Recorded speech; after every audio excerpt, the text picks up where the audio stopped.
आकाशवाणी भोपाल से प्रस्तुत हैं प्रादेशिक समाचार।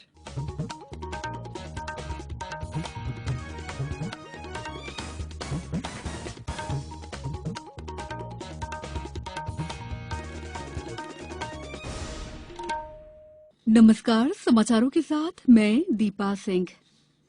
18 साल से अधिक आयु वर्ग के लिए सरकारी केंद्रों पर निःशुल्क राष्ट्रव्यापी कोविड टीकाकरण अभियान जारी है। युवा श्रोताओं से हमारा आग्रह है कि कोविड रोधी टीका जरूर लगवाएं और अन्य लोगों को भी इसके लिए प्रोत्साहित करें। कोविड स्वास्थ्य के लिए खतरा बना हुआ है, ऐसे में एहतियाती उपायों के पालन में कोताही न बरतें। जब तक जरूरी न हो घर से बाहर न निकलें और 3 सरल उपायों का पालन करें। मास्क लगाएं, 2 गज की सुरक्षित दूरी बनाए रखें, हाथ और मुंह साफ रखें। कोविड संबंधी जानकारी और मार्गदर्शन के लिए राष्ट्रीय हेल्पलाइन नंबर 011-2397-8046 और 1075 पर संपर्क करें। अब इस बुलेटिन के समाचार। प्रधानमंत्री नरेंद्र मोदी ने कहा है कि सरकार ने खुदरा और थोक व्यापार को सूक्ष्म, लघु और मध्यम उद्यम एमएसएमई के अंतर्गत शामिल करके एक ऐतिहासिक निर्णय किया है। एक ट्वीट में श्री मोदी ने कहा कि इससे हमारे करोड़ों व्यापारियों को आसान शर्तों पर धन जुटाने सहित विभिन्न प्रकार के अन्य लाभ मिलेंगे। इससे उन्हें व्यापार बढ़ाने में मदद मिलेगी। प्रधानमंत्री ने कहा कि सरकार व्यापारियों के सशक्तिकरण के लिए वचनबद्ध है। अब गर्भवती महिलाएं भी कोविड से बचाव का टीका लगवा सकती हैं। स्वास्थ्य मंत्रालय ने कल गर्भवती महिलाओं के टीकाकरण को मंजूरी दी। मंत्रालय ने यह निर्णय टीकाकरण पर राष्ट्रीय तकनीकी सलाहकार समूह की सिफारिशों पर लिया है। कोविड की दूसरी लहर के दौरान गर्भवती महिलाओं की मृत्यु दर में वृद्धि के कारण यह निर्णय लिया गया है। मुख्यमंत्री शिवराज सिंह चौहान ने कहा है कि प्रदेश में कोरोना को कंट्रोल करने का कार्य हुआ है और इसकी वजह सहकारिता है, क्योंकि मिलकर जिएंगे ये सहकारिता का भाव है। मुख्यमंत्री आज अंतर्राष्ट्रीय सहकारिता दिवस के अवसर पर आयोजित सहकारिता के माध्यम से बेहतर पुनर्निर्माण कार्यक्रम को संबोधित कर रहे थे। उन्होंने कहा कि कई क्षेत्रों में हम सहकारिता आंदोलन के माध्यम से काम कर सकते हैं। जैसे मालवा फेस नाम से एक संतरों का ब्रांड बनाया गया है।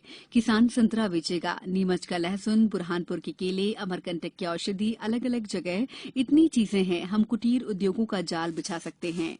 श्री चौहान ने कहा कि सहकारिता क्षेत्र की अपार संभावनाओं का दोहन करके लोगों को रोजगार से जोड़ें। सहकारिता दिवस पर आज प्रदेश भर में विभिन्न कार्यक्रम हो रहे हैं। विधानसभा अध्यक्ष गिरीश गौतम ने रचना टावर्स आवासीय परिसर में वृक्षारोपण किया। वहीं आगरमालवा में मुख्य कार्यक्रम शहर स्थित जिला सहकारी बैंक में आयोजित हुआ। सरकार ने मूंग को छोड़कर सभी दालों के भंडार के लिए 31 अक्टूबर तक सीमा निर्धारित की है। जमाखोरी रोकने और महंगाई पर लगाम लगाने के लिए फैसला किया गया है। यह आदेश थोक और खुदरा विक्रेताओं, मिल मालिकों और आयातकों पर लागू होगा। आजादी के 75 साल पूरे होने के प्रसंग पर केंद्रीय चिड़ियाघर प्राधिकरण द्वारा राष्ट्र में 75 सप्ताह, 75 जू और 75 प्रजाति की श्रृंखला में जागरूकता अभियान चलाया जाएगा। इसी तारतम्य में वन विहार राष्ट्रीय उद्यान जू भोपाल में भारत की आजादी का अमृत महोत्सव 2021 में 5 से 11 जुलाई तक विभिन्न कार्यक्रम आयोजित होंगे। अब कुछ समाचार संक्षेप में।